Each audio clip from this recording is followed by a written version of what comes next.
다 같이 사도신경으로 신앙 고백 드리심으로 4월 15일 하나님 앞에 수요 예배로 나아가시겠습니다. 전능하사 천지를 만드신 하나님 아버지를 내가 믿사오며 그 외아들 우리 주 예수 그리스도를 믿사오니 이는 성령으로 잉태하사 동정녀 마리아에게서 나시고 본디오 빌라도에게 고난을 받으사 십자가에 못 박혀 죽으시고 장사한 지 사흘 만에 죽은 자 가운데서 다시 살아나시며 하늘에 오르사 전능하신 하나님 우편에 앉아 계시다가 저희로서 산자와 죽은 자를 심판하러 오시리라. 성령을 믿사오며 거룩한 공회와 성도가 서로 교통하는 것과 죄를 사하여 주시는 것과 몸이 다시 사는 것과 영원히 사는 것을 믿사옵나이다. 아멘. 잠시 기도드리겠습니다. 사망 권세를 모두 깨트려 버리시고 우리에게 부활의 첫 열매가 되어 주시사 하나님 앞에 온전히 예배하며 또한 부활하신 그 주님을 바라볼 수 있는 복된 은혜의 시간을 허락하여 주심이나요 감사합니다. 예수 그리스도의 부활을 통하여 우리 또한 부활할 것을 바라보게 하여 주시고 이 험한 세상 가운데서도 부활의 소망과 아버지 저 천국을 소망하며 살아갈 수 있는 저희가 되게 하여 주심이나요 정말 감사드립니다. 아버지, 이 어려운 시국, 전 세계가 정말 경험해보지 못하는 이 어려운 시국 속에서 잠잠하고 조용한 부활주의였지만 우리 안에 샘솟는 마음은 부활의 참된 기쁨과 소망으로 가득할 수 있도록 인도하여 주시옵소서. 그래서 죽어가는 저들을 향하여 절망 가운데 빠져있는 이 세상을 향하여 참된 부활의 소망을 증거하며 그 기쁨과 위로를 선포할 수 있는 귀한 믿음의 백성들이 되어줄 수 있도록 주여 인도하여 주시옵소서. 지난 주일을 하나님의 은혜로 보내게 하여 주시고 각 가정에서 영상으로 하나님을 예배하였지만 아버지 그 가운데서도 임재하여 주셔서 우리 모든 성도들의 예배를 기뻐 받아 주시고 또한 하나님의 은혜를 깨달아 결단하며 살아오게 하심이나요 감사합니다. 하지만 우리는 연약하여서 아버지 또 넘어졌고 죄악 가운데 있었음을 이 시간에 주여 고백합니다. 주여 우리의 연약한 모습을 용서하여 주시옵소서. 그래서 다시 한 번 더 하나님의 깊으신 뜻을 깨달아 하나님의 뜻에 합당하게 살아갈 수 있는 아름다운 믿음의 백성들이 되어줄 수 있도록 주여 도와주시옵소서.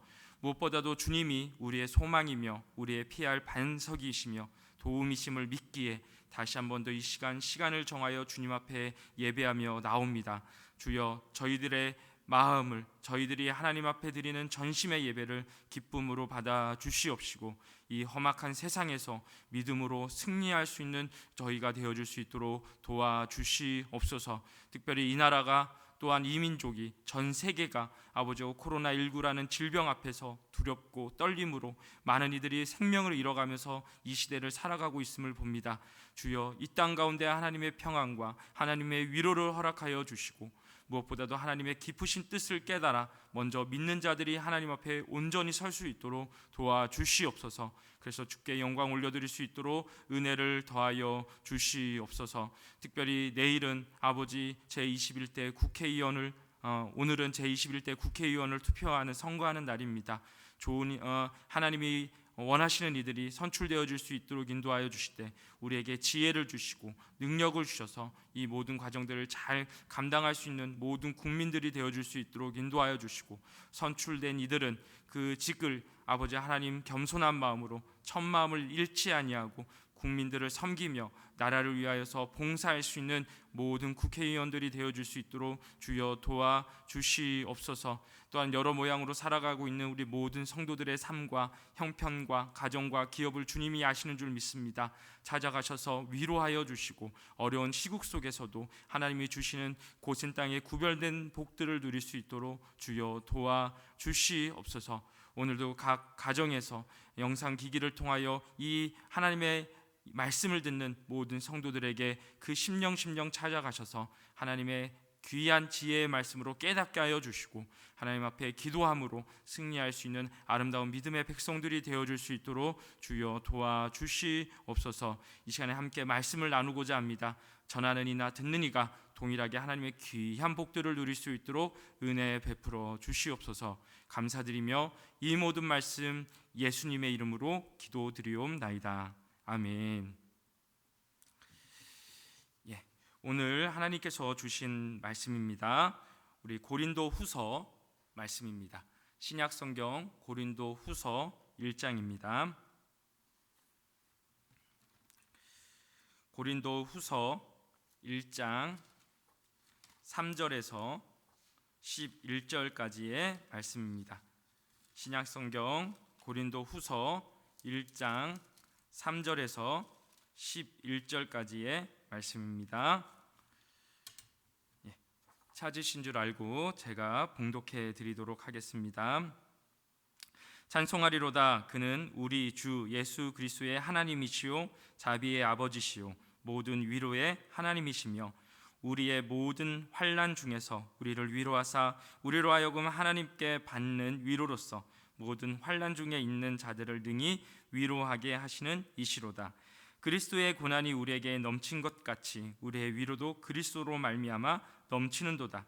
우리가 환난 받는 것도 너희의 위로와 구원을 위함이요 혹 위로받는 것도 너희의 위로를 위함이니 이 위로가 너희 속에 역사하여 우리가 받는 것 같은 고난을 너희도 견디게 하느니라. 너희를 위한 우리의 소망이 견고함은 너희가 고난에 참여하는 자가 된 것 같이 위로에도 그러할 줄을 알미라.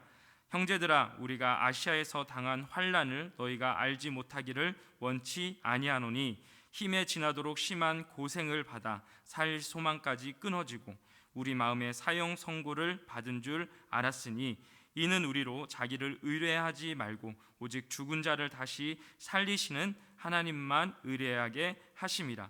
그가 이같이 큰 사망에서 우리를 건지셨고 또 건지시리라. 또한 이후에라도 건지시기를 그를 의지하며 바라노라. 너희도 우리를 위하여 간구함으로 도우라. 이는 우리가 많은 사람의 기도로 얻은 은사를 인하여 많은 사람도 우리를 위하여 감사하게 하려 함이라. 아멘. 할렐루야. 우리 모든 성도님들 잘 지내셨습니까? 지금 영상을 녹화하는 데는 화요일이지만 우리가 내일 되고 또 영상을 보시는 우리 모든 성도님들은 아마 선거일 4월 15일 날 선거를 하고 있을 거라고 생각을 합니다. 사전 투표를 하신 분들은 뭐 하셨겠지만 아직 못 하신 분들 오늘 우리 오전 6시부터 오후 6시까지 진행되는 이 선거를 통해서 우리가 정말 우리가 공약을 살펴보고 우리 지역을 위해서 또 나라를 위해서 일할 수 있는 귀한 사람들을 잘 뽑는 데 소중한 한 표를 행사하셨으면 좋겠습니다.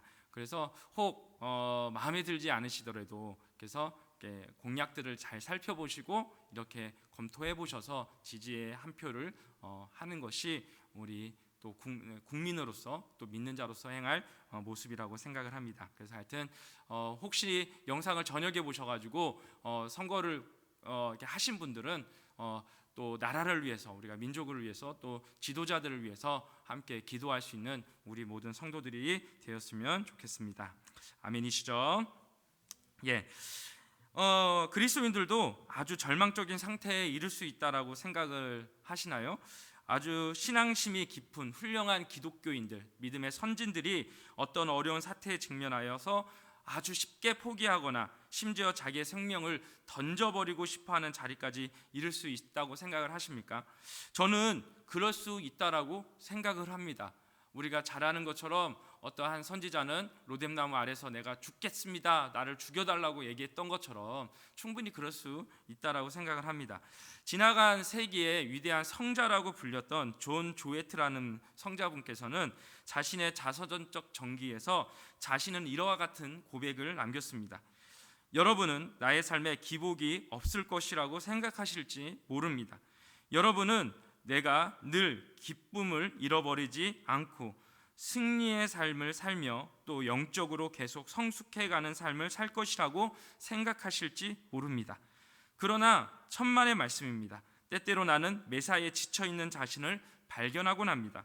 마음 깊이 더럽혀져 있는 자신을 보고 절망적인 상태가 되어 버린 일이 한두 번이 아닙니다. 또 이렇게 말씀하신 분도 있고요. 또 기독교 사상 가장 위대한 설교가라고 불렸던 스펄전 목사님도 자신이 설교를 하는 가운데서 이러한 말씀을 하신 적이 있습니다. 나는 때때로 너무나 깊은 절망과 두려움 속에 빠지곤 합니다. 나는 제발 여러분만은 나와 같은 이런 극한 상태에 처하는 일이 없기를 바랍니다. 놀라운 사실은요, 이렇게 위대한 성자라고 혹은 유명한 목사님, 설교가였던 분들도 이렇게 말씀을 하셨던 것이 아니라 오늘 우리가 읽은 본문의 사도 바울, 정말 우리가 감히 따라갈 수 없을 것 같은 사도 바울조차도 비슷한, 아니 동일한 고백을 하고 있다는 점입니다. 본문 8절을 보십시오. 형제들아, 우리가 아시아에서 당한 환난을 너희가 알지 못하기를 원치 않으니 힘의 지단으로 심한 고생을 받아 살 소망까지 끊어지고 라고 말씀을 합니다. 바울이 여기서 말하는 환난이라는 것, 환난이라는 단어는 어떤 단어를 의미하냐면 가슴에 압박이 가해져 아주 짓눌려 있는 상태. 한번 보십시오. 확 누르면 숨쉬기조차도 버거울 정도로 고통 가운데 있는 상태가 바로 여기서 말하는 환난이다라는 것입니다. 그는 살 소망까지 끊어졌다라고 말합니다. 9절에 보니까 뭐라는 표현까지 써요? 우리 마음에 사형 선고를 받은 줄 알았으니. 그는 어떻게 보면 인생이 이미 끝났다라고 생각하고 있다라고 그는 그 순간을 기억하고 있었습니다. 도대체 무슨 일이 그에게 있었기에 이러한 고백들을 하였을까요? 바울은 본문에서 아시아에서 당한 환난이다라고 말하고 있습니다. 이것을 위해서 우리가 사도행전을 좀 살펴볼 필요가 있습니다. 사도행전 19장에 보면 바울 사도가 당시 아시아의 유력한 수도라고 일컬을 수 있었던 에베소에서 복음 전도 사역을 감당을 했었습니다. 그런데 그 당시 아데미 여신상을 만들던 은장색 데메드리오라는 사람에게 고발을 받게 되어집니다. 왜요? 사도 바울이 복음을 증거했더니 이들이 회개를 하고 이젠 우상을 버리고 하나님을 따르겠다라고 했더니 어떤 일이 생기는 거예요? 사람들이 그렇게 하니까 우상을 만들어서 불을 축적했던 데메드리오가 타격을 입을 수밖에 없었다라는 거예요. 그래서 이 모든 원인이 누구에 있었다? 사도 바울에게 있었다. 그래서 그를 고발하여서 그 사도 바울과 그 일행이 큰 어려움을 빠졌었던 적이 있었습니다. 또한 사도행전 19장 30절의 이하에 보면 바울에게 그 에베소에서 회심한 사람들이 사도 바울을 향하여서 연극장에 가지 말 것을 권하는 장면이 19장 29절 30절에 권고하는 장면이 등장을 합니다. 왜 연극장에 가지 말라고 권면했을까요? 여기서 말하는 연극장은 우리가 말하는 그냥 연극을 보는 공연장 혹은 극장에서 영화를 보듯이 그러한 장소가 아니었었습니다. 여기서 말하는 연극장이라는 것은 바로 죄인들을 처형하기 위해서 사자를 풀어놓고 야생 짐승들을 풀어놓고 그것을 피 흘리고 뜯기는 장면들을 보기 위해서 만든 연극장이었었습니다. 그러한 장소에 가지 말 것을 사도 바울에게 권고했다라는 것입니다. 아마 사도 바울은 자신이 이런 복음을 증거하고 이런 어려움이 있었을 때 이러한 어려움이 처해지지 않았을까라는 그런 연상적인 장면도 추측하지 않았는가 생각해 봅니다. 왜 그러냐면 고린도전서 15장 32절에 보면 사도 바울이 이런 말씀을 하고 있어요. 내가 범인처럼 에베소에서 맹수로 더불어 싸웠으면 내게 무슨 유익이 있느뇨. 그러니까 사도 바울은 에베소에서 범인처럼 다른 사람들처럼 에베소에서 맹수와 더불어 싸웠으면 무엇이 유익했느냐? 그러니까 그는 그러한 장면들, 그러한 것들을 기억하면서 우리 또한 그런 생명의 위협을, 환난을 만날 수 있었다라는 것을 그는 충분히 기억하고 있었다라는 것입니다. 즉 고린도후서 12장에서 바울이 고백한 대로 사람의 힘으로 고칠 수 없는 불치의 병 때문에 자기의 삶을 포기할 수 없는 극한 상태에 처하게 되었을지도 또한 모르는 것입니다. 어쨌든 사도 바울은 절망 중에 있었던 것만은 사실이었습니다. 그래서 여러분, 내가 아시아에서 당한 환난을 여러분이 알지 못하기를 나는 원치 않습니다. 나는 힘에 지나도록 심한 고생을 받아 살 소망까지 끊어졌고 이제는 마음에 사형 선고를 받은 줄 알았었다라고 그는 이야기하고 있는 것입니다. 그런데 그리스도인들이 겪는 절망은요, 세상 사람들이 겪는 절망하고는 조금 더 달라요. 아니, 어떻게 보면 세상 사람들이 겪는 절망보다 더 큰 절망을 우리는 겪을 수밖에 없습니다. 왜요? 그 절망의 끝자락에는 항상 무엇이 도달하냐면 하나님께 대한 회의를 느끼게 된다는 거예요. 하나님, 나한테 어떻게 이런 절망이 찾아옵니까? 이런 절망 가운데 있는데 하나님은 나를 왜 도와주시지 않습니까? 절망에 빠진 자신을 바라보면서 하나님에 대한 회의를 느낄 수도 있다는 것입니다. 그런데 참 신기한 것은 이거예요. 진실한 그리스도인, 참된 하나님의 백성들은 그러한 절망과 회의가 있는 것처럼 보이지만 결코 삶을 포기하지는 않는다는 사실이에요. 아멘이십니까? 이 사실은 우리가 많은 책을 통해서, 혹은 과거의 지난 역사를 통해서, 혹은 우리의 이웃들, 우리의 믿는 성도들, 같은 교제하는 성도들의 모습을 통해서 확인할 수 있습니다. 진실한 기독교인, 그리스도인들은 결국 절망을 넘어서서 역사하시는 하나님, 우리에게 소망을 주시는 하나님, 구원의 희망으로 우리를 붙잡아 주시는 하나님을 발견하게 되더라는 것입니다. 그래야 해서 마침내 절망을 극복하고 위대한 승자로 살아가는 것이 우리 믿는 자들의 모습인 줄 믿습니다. 요즘 우리가 코로나19로 인해서 많은 성도들 혹은 자영업자들, 소상공인들이 큰 고통 가운데, 절망 가운데 있는 것을 보게 되어집니다. 한 인터뷰, 일본이기는 했지만 어떤 한 일본인이 그런 얘기를 하더라고요. 가게를 이렇게 폐업, 이제 가게를 권고해서 문을 못 열게 하니까 이런 얘기를 해요. 우리 보고 죽으라는 얘기입니까? 나보고 자살하라는 얘기입니까? 이게 사실 아니겠어요? 그런데 중요한 것은 그럼에도 불구하고도 이런 절망 가운데 우리가 희망을 놓을 수 없는 이유가 오늘의 본문에서 우리는 발견할 수 있는 것입니다. 오늘 사도 바울의 이 말씀을 통해서 우리가 희망의 비밀을 발견하고 그 희망을 가지고 다시 한 번 더 일어서는 복된 은혜의 시간이 되시기를 주님의 이름으로 소망합니다. 자, 그렇다면 사도 바울이 발견한 것은 무엇입니까? 바로 위로의 하나님을 발견했다라는 거예요.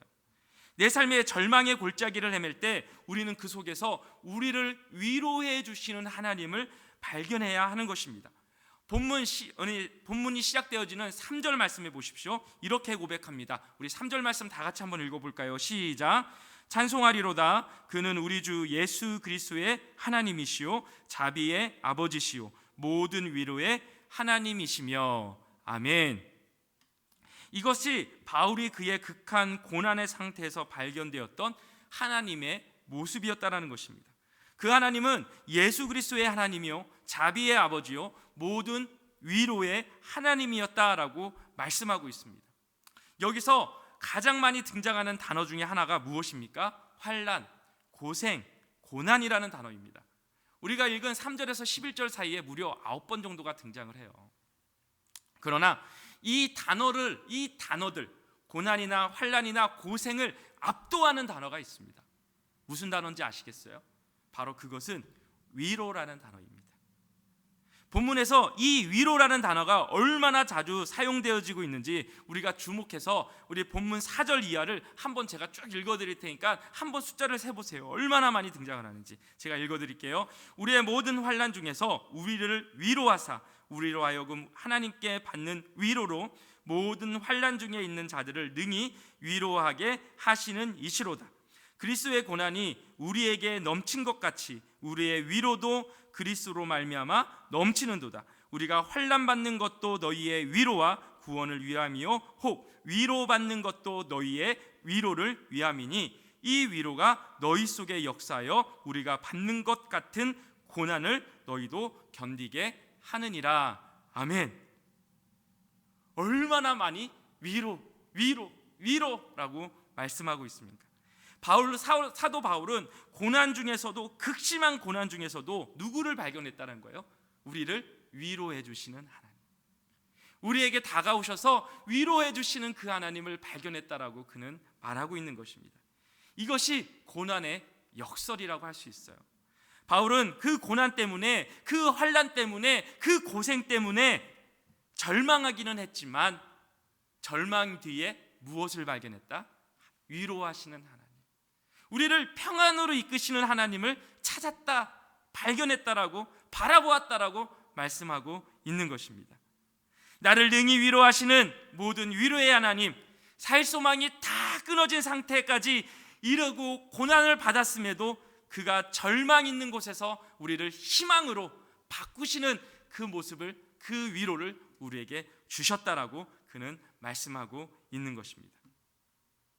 런던 데이트 갤러리에 소장된 그림 가운데 이러한 작품이 있습니다. 조지 프레드릭 와치라는 사람이 그린 1886년 작품, 85년 작품이라고 하는데, 작품으로 알고 있는데 바로 희망이라는 작품입니다. 제가 준비를 해드렸어요. 화면에 한번 보실래요? 이 작품입니다. 어떤 한 사람이 지구 위에 앉아서 리라라는 악기를 연주를 합니다. 근데 화면에 잘 보이실런지는 모르겠는데 이 리라라는 악기는 현악기에 보면 다 끊어지고 가운데 한 줄만을 딱 잡고 있어요. 그리고 화면이 약간 정확하게 이게 이제 조금 이렇게 색상 조절을 했는지는 모르겠지만 주위에 깜깜한 데에 저 빛 한가운데 저 사람에게만 별 하나가 빛을 비치고 있는 그림입니다. 그래서 조지 프레드릭 와치는 이 작품을 다 그려놓고 그 밑에다가 작품명에 희망이라고 적었습니다. 어떠세요? 저게 희망을 가질 수 있는 장면이라고 생각하십니까? 앞도 제대로 볼 수 없을 것 같은 저 극한 상황, 악기를 연주해야 되지만 모든 줄이 끊어지고 달 한 줄을 가지고 연주해야 될 상황. 하지만 빛이 있고 그 빛을 통해서 단 한 줄에 통해서 악기를 연주하고자 하는 그 희망의 모습이 담겨져 있다. 사실 저 작품이 유명해진 이유는 버락 오바마가, 그러니까 미국의 전 대통령이었던 버락 오바마가 저 작품을 통해서 큰 영감을 받았다라고 인터뷰한 적이 있었습니다.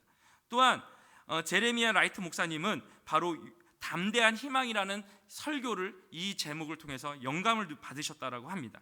그리고 이란의 공식 우표로 1967년에 이 그림을 삼았다고 하고요. 이집트 군인들에게 이것을 나눠준 적도 있었다라고 합니다. 왜요? 이것을 보면서 희망을 발견합니다.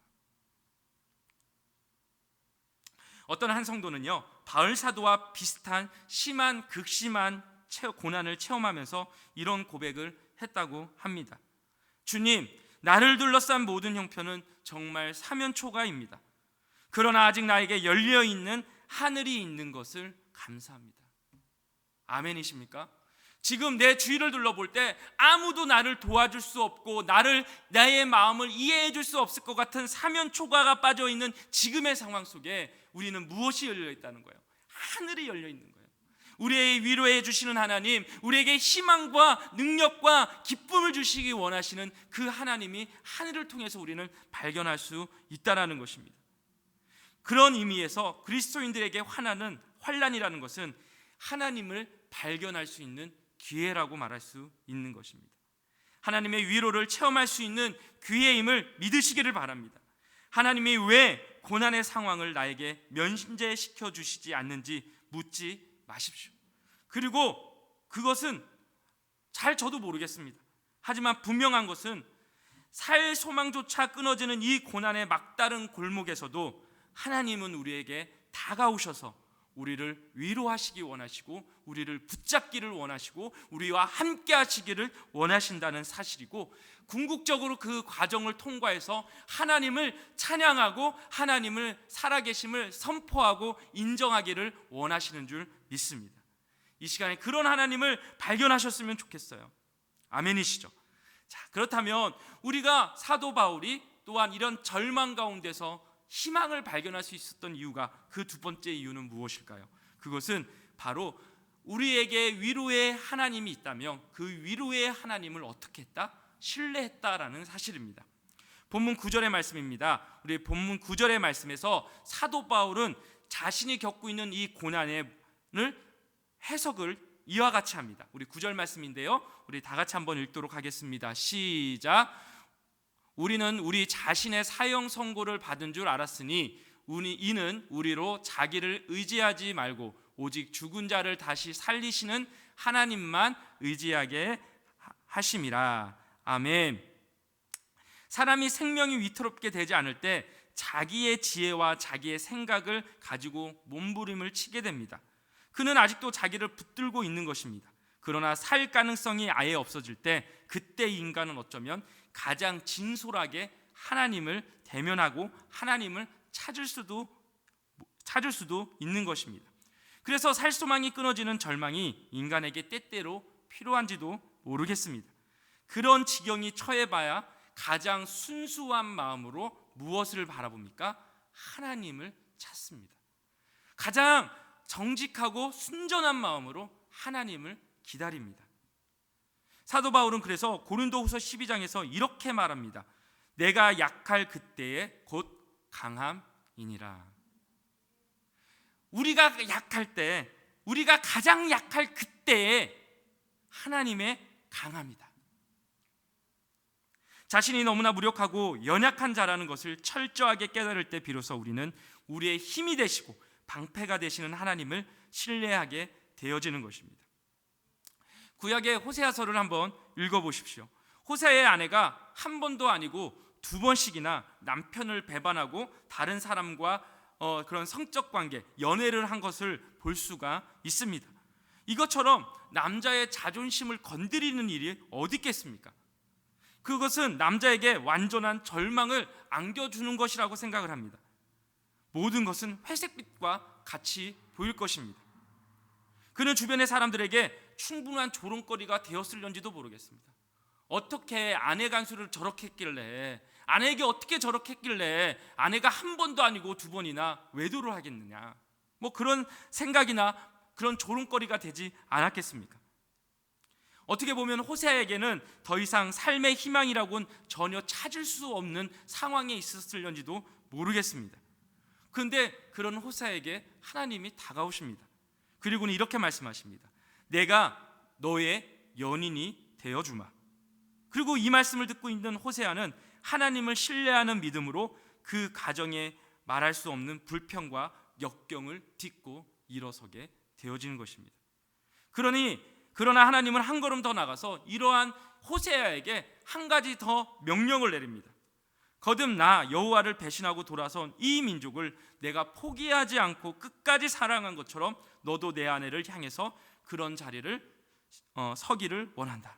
한 걸음 더 나가서 내가 이 민족에 대한, 이 나라에 대한 사랑을 그들에게 전해주는 자가 되었으면 좋겠다라고 그에게 명령을 주셨습니다. 호세아는 자신의 경험을 통해서 사랑에 대한 배신이 상대에게 얼마나 큰 고통을 주는 것인가에 대해서 그는 누구보다도 잘 알았습니다. 그리고 그런 불성실한 배우자를 사랑하는 것이 얼마나 큰 사랑이 필요한 것인지에 대해서도 알았습니다. 하나님의 메시지 속에서 그분의 큰 사랑의 위로를 얻고 그 고난의 자리에 일어나 하나님 앞에 쓰임을 받게 되었다라는 사실입니다. 본문에 나타난 것 같이 바울이 하나님을 신뢰하게 된 것은 그가 하나님을 향한 진정한 체험을 소유했다라는 것입니다. 그런 의미에서 체험은 우리 신앙에 있어서 반드시 필요한 것이라고 생각합니다. 과거에 하나님을 한번 체험해 본 사람은요, 나중에 시험이 닥칠 경우가, 환난이 닥칠지라도 그 하나님이 반드시 자기를 도와주실 것이다라는 기대를 내려놓지 않는다는 것입니다. 10절 말씀에 보면 그가 이같이 큰 사망에서 우리를 건지셨고 또 건지시리라. 또한 이후에라도 건지시기를 그를 의지하여 바라노라. 그는 지금 뭐라고 얘기하는 거예요? 자신이 큰 사망에서 우리를 건지시고 또 건지시리라. 자기를 끊임없이 하나님은 자신이 어려움이 있을 때마다 건지셨다. 그러기에 이후라도 건지시기를 그를 의지하고 바라노라. 분명히 과거에 나를 이렇게 도우셨기에 앞으로도 내게 닥치는 환난이 있을지라도 하나님은 나를 도와주실 거야. 왜? 하나님은 항상 그렇게 해주셨으니까. 지난 우리의 모든 삶에, 지금까지 지내온 모든 삶에 하나님은 그렇게 해오셨기 때문에 앞으로도 우리의 모든 성도님들의 삶과 그 가정을, 또한 우리 동산교회를 그렇게 지켜주실 줄 믿습니다. 과거에 당신과 함께 하신 하나님, 그분이 지금 당신을 포기하시겠습니까? 참으로 하나님이 어제도 오늘도 동일하신 분이라면, 그리고 그 하나님이 자신의 약속하신 바를 신실하게 이루시는 분이시라면 그분이 절망과 좌절 속에 있는 당신을 버리시겠습니까? 아닙니다. 과거에 나와 함께 하신 하나님, 그분은 지금도 우리와 함께 하시는 줄 믿습니다. 지금도 우리 모든 성도님들의 삶에 일거수일투족을 붙잡고 계심을 믿으시기를 바랍니다. 그리고 앞으로 닥칠 수많은 환난을 하나님은 함께 하실 것이며 역경과 그 고난 속에서 하나님을 신뢰하고 바라볼 수 있도록 하나님은 이끌어 가실 것입니다. 그 하나님을 다시 한 번 더 신뢰하시고 믿음을 가지시고 붙잡으시는 우리 모든 성도님들이 되시기를 주님의 이름으로 소망합니다. 자, 그렇다면 사도 바울이 이 절망 가운데서도 희망을 발견할 수 있었던 것은 무엇이었는가? 바로 그것은요, 단순히 그 자리에 있지 아니하고 하나님이 주신 그 고난을, 하나님이 주신 그 위로를 바로 이웃에게 나누기를 힘썼다라는 것입니다. 사도 바울은 본문이 자신의 발견한 고난의 적극적인 목적으로 고백하게 되어집니다. 우리 4절의 말씀인데요, 제가 물 한 모금만 좀 마실게요. 우리 4절 말씀을 우리 다 같이 한번 힘있게 읽었으면 좋겠습니다. 시작. 우리의 모든 환난 중에서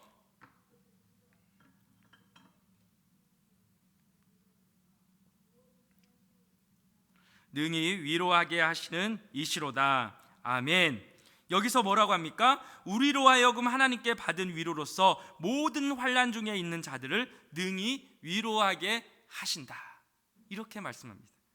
하나님께서 환난 중에 있는 우리를 찾아오셔서 우리 마음을 새롭게 하시고 우리를 위로해 주시는 이유가 있다라는 거예요. 그게 뭐라는 거예요? 그래, 너 혼자 위로받아라? 아니요. 하나님은 우리에게 찾아오셔서 위로를 주시되 그 위로를 더 큰 위로가 필요한 이에게 나눠주기를, 전하기를 하나님은 원하십니다. 아멘이시죠? 그래서 우리가 지금 함께 얼굴을 대면해서 예배할 수 없는 상황이지만 우리가 작게는 우리 식구 안에서, 조금 더 넓은 의미에서는 우리가 사랑방 안에서, 그리고 각 부서 안에서, 전도기관 안에서, 혹은 우리 성도 안에서 서로를 전화로 문자 주고받으면서 하나님의 위로를 나누고, 또한 그런 이웃들이 있다면 그런 이웃들을 향하여서 그 하나님의 위로하심을 나누기를 원합니다. 환난을 경험해 본 사람, 역경을 겪은 사람은요, 그런 사람만이 진정으로 다른 사람의 눈물을 이해할 수 있는 것입니다. 그래서 유명한 시인이었던 괴테는 이렇게 얘기합니다. 우리가 너무나 잘 아는 말일지도 모르겠어요. 나는 눈물 젖은 빵을 먹어보지 않은 사람과는 인생을 논하지 않겠다. 고통을 겪어본 사람, 눈물을 흘려본 사람만이 이야기할 수 있고 위로를 나눌 수 있다는 거예요. 그리스도는 최악의 고난을 경험하셨던 분이셨습니다. 그분은 누구보다도 심한 고통을 겪었던 분입니다. 우리가 종려주일과 고난주간을 지면서 한 주간만 예수님이 고난을 당하셨던 것이 아니셨습니다. 예수님은 하늘의 높은 보좌를 버리시고 이 땅에 내려오신 그 자체가 예수님의 비야, 낮아지심이었고 고통이셨습니다. 모든 것을 누리실 수 있고 모든 것을 하실 수 있었지만 하시지 아니하셨던 우리 주님, 그분은 어떻게 보면 우리보다도 더 비참한 삶을 사셨습니다. 소년 가장으로서 자신의 어머니를, 자신의 동생들을 돌보아야 될 책임 또한 가지셨습니다. 십자가에 달려 죽음을 앞두고 있으셨음에도 불구하고도 사도 요한에게 자신의 어머니를 의탁할 수밖에 없었던 점, 그것이 바로 소년 가장이었던 예수님의 마음이었는지도 모르겠습니다. 그렇기 때문에 그분이 위로하시지 못할 사람은 없는 것입니다. 그분은 십자가의 고난을 통해서 우리의 위로자와 구원자가 되어 주셨습니다. 당신은 내 삶의 고난과 눈물을 이해하시며 우리에게 다가오시는 나의 위로자요 구원자가 되어 주시는 것입니다. 내가 지금 처해 있는 고통과 고난에도 불구하고도 하나님을 바라볼 수 있다면, 그리고 그 하나님의 위대한 위로를 체험하고 그분을 신뢰할 수만 있다면 나는 이제 절망에서 희망으로 나가는 희망의 전도자가 될 수 있는 줄 믿습니다. 그리고 절망과 고통 속에 헤매고 있는 이웃들을 향하여서 진실한 마음을 담아서 위로하며 예수 그리스도의 그 참된 기쁨과 구원의 복음을 증거할 수 있는 자리에 서게 될 줄 믿습니다. 어떤 강아지를 파는 어떤 상점에 톰이라는 한 소년이 그 가게 문을 열고 들어갔어요. 안쪽에 있었던 주인이 그 아이에게 뭐 강아지 사러 왔니? 강아지 보러 왔니? 했더니 강아지 사러 왔어요. 그래, 아저씨가 좀 있으면 나갈 테니까 강아지 구경하고 있으렴. 얼마 지나가서 주인 아저씨가 나왔어요. 그리고 톰이라는 소년에게 이 강아지 저 강아지를 꺼내주면서 어때? 이 강아지는 어떤 종이고 이 강아지는 어때? 라고 하면서 보여주기 시작했어요.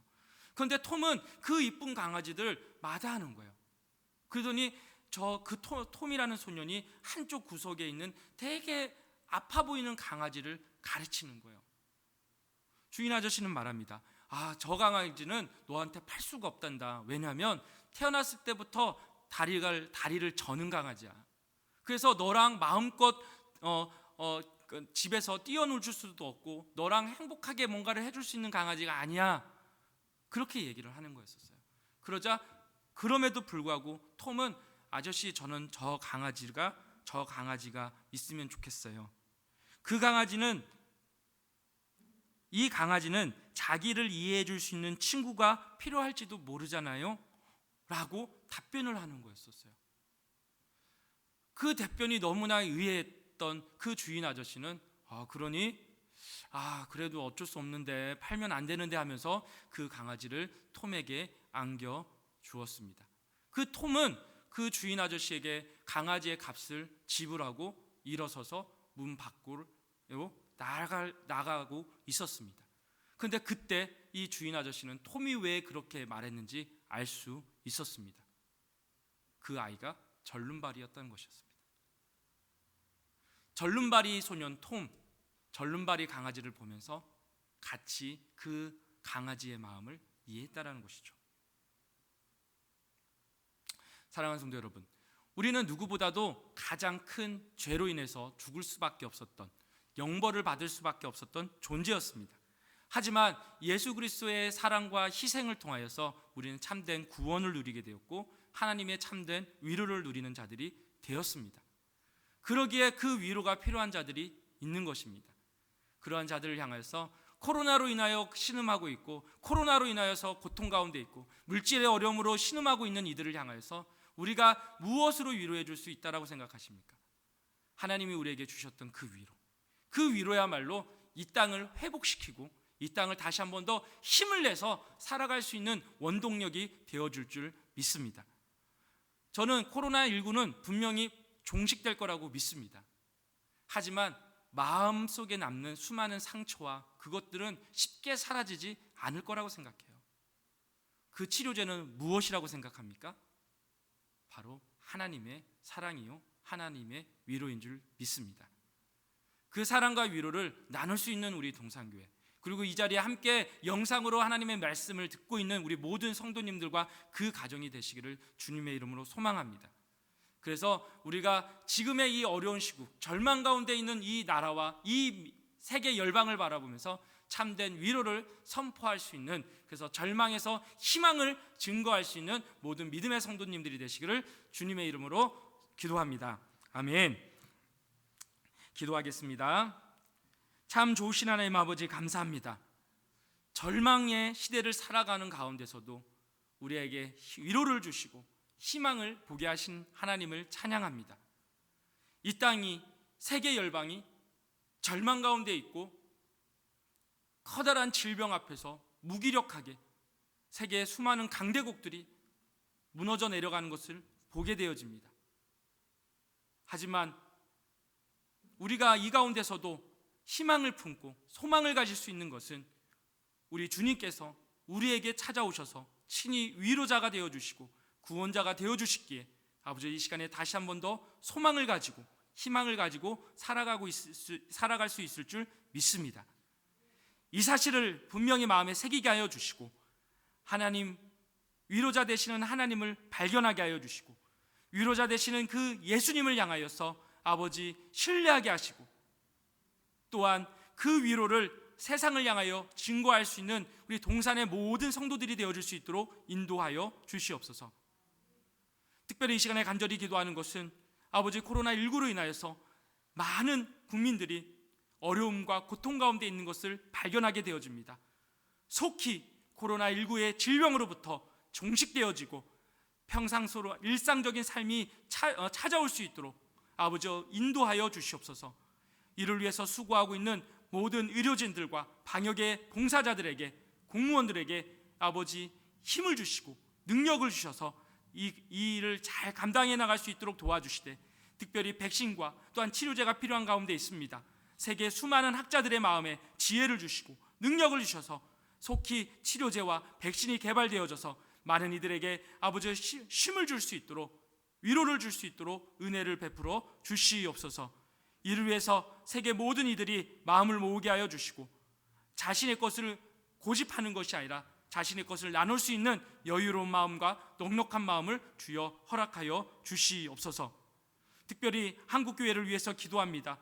아버지, 많은 이들로 하여금 지탄과 어려운 가운데 있습니다.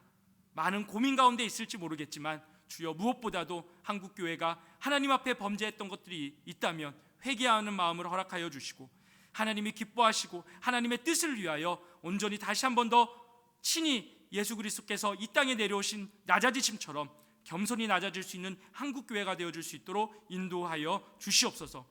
모든 목회자와 모든 교회의 리더들에게 은혜를 더하여 주시옵소서. 특별히 또한 아버지, 오늘 4.15 총선을 통해서 아버지 국회의원들이 선출되어지는 과정 가운데 있습니다. 우리 모든 국민들에게 아버지 지혜를 주시고, 아버지 공약을 잘 살펴볼 수 있는 마음과, 아버지 지역적인 문제로 인하여 선거를 하는 것이 아니라 아버지 필요한 일꾼, 이 나라를 위해서 일할 봉사자들을 잘 선출해 나가는 과정들이 되어줄 수 있도록 도와주시옵소서. 그래서 선출된 이들을 통하여서 이 대한민국이 하나님이 보시기에 더욱 거룩하게, 또한 모든 국민들이 기쁨과 즐거움으로 살아갈 수 있는 좋은 나라, 건강한 나라, 세계로부터 인정받는 귀한 나라가 되어줄 수 있도록 주여 인도하여 주시옵소서. 특별히 또한 우리 교회를 위해서 기도합니다. 우리 동산교회를 사랑하여 주시고, 아버지 이 연제구 땅 가운데 하나님의 복음을 증거할 수 있는 교회 되게 하심이나요 감사합니다. 어려운 시국 가운데 있지만 아버지 교회 성전을 지을 수 있는 귀한 은혜를 허락하여 주심이나요 감사합니다. 지금까지 하나님의 은혜로 여기까지 왔사오니 완공되어져서 우리가 하나님 앞에 감사 예배를 드리는 그날까지 아버지 하나님의 도우심 가운데 진행되어 줄 수 있도록 인도하여 주시고, 특별히 우리 모든 건축위원 장로님과 건축위원들, 또한 협력하여 많은 일들을 감당하고 있는 건설사들을 위해 지혜를 주셔서 아버지 합력하여 선을 이루는 모든 과정들이 되어질 수 있도록 인도하여 주시옵소서. 또한 많은 것들을 기도하고 계신 우리 담임 목사님에게 건강과 영육간의 강건함을 허락하여 주셔서 지치지 아니하게 하여 주시고, 모든 목회 활동 가운데 주께 영광 올려드릴 수 있도록 도와주시되, 옆에서 협력하여 돕는 모든 우리 부교육자들과 또한 우리 장로님들, 안수 집사님과 우리 모든 권사님들, 모든 성도님들에게 은혜의 은혜를 더하여 주시옵소서. 감사드리며 이 모든 말씀 예수님의 이름으로 기도드리옵나이다. 아멘. 할렐루야. 예, 우리 자신을 향해서, 혹시 혼자 영상을 보고 계신 분이 있으실 수도 있으니까 자신을 위해서, 그리고 옆 사람이 계시면 옆분을 향해서 우리 위로의 하나님을 누립시다, 이렇게 인사했으면 좋겠습니다. 위로의 하나님을 누립시다. 예, 감사합니다. 예, 광고 말씀 드리도록 하겠습니다. 우리 계속적으로 우리가 하고 있는 아침, 점심, 저녁 시간에 기도하는 것 너무 열심히 해주시는 것으로 알고 있습니다. 저희 우리 보이스 청년 같은 경우는요, 9시 정각이 되면 우리 리더들이 기도의 제목들을 정리하는 걸 딱 올려줘요. 그럼 우리 지체들이 아멘, 아멘 하면서 답들을 하고 있는데 얼마나 개인적으로 기쁜지 모르겠습니다. 그 아멘하고 그 기도가 이루어질 것을 믿음으로 함께 나갔으면 좋겠습니다. 그 다음에 오늘은 우리가 잘 아는 것처럼 4.15 제21대 국회의원 선거가 있는 날입니다. 투표를 혹시나 못하신 분들은 투표 꼭 해주시고, 그리고 투표가 끝나고 이 영상을 보시는 분들은 우리가 나라의 리더들을 위해서, 또 지도자들을 위해서 함께 기도할 수 있는 우리가 되어줬으면 좋겠습니다. 자기가 원하는 사람이 되지 않았다라고 이렇게 하시지 마시고, 그래도 하나님이 세우신 사람들이니까 우리가 함께 기도함으로 나라와 민족을 위해서 우리가 중보하는 자리에 섰으면 좋겠습니다. 그 다음에 우리 교회를 위해서, 특별히 우리 성도님들의 가정과 기업을 위해서 기도해 주실 때 우리 직장과 또 우리 성도님들이 경영하는 기업들, 이런 모든 것들 가운데 하나님의 은혜가 넘칠 수 있도록 기도해 주셨으면 좋겠고, 특별히 계속되는 우리 교회 건축을 위해서 우리 기도해 주셨으면 좋겠습니다. 우리 근처에 사시는 우리 성도님들은 보셨겠지만 이제 철 근들이 막 올라가더라고요. 그래서 이 모든 것들이 잘 진행되어질 수 있도록 많은 기도 부탁드리겠습니다. 자, 아멘. 그러면 우리 주님이 가르쳐 주신 기도로 오늘 수요 예배를 마치겠습니다. 하늘에 계신 우리 아버지여, 이름이 거룩히 여김을 받으시오며 나라가 임하시오며 뜻이 하늘에서 이루어진 것 같이 땅에서도 이루어지이다. 오늘 우리에게 일용할 양식을 주시옵고 우리가 우리에게 죄 지은 자를 사하여 준 것 같이 우리 죄를 사하여 주시옵고 우리를 시험에 들게 하지 마시옵고 다만 악에서 구하시옵소서. 나라와 권세와 영광이 아버지께 영원히 있사옵나이다. 아멘.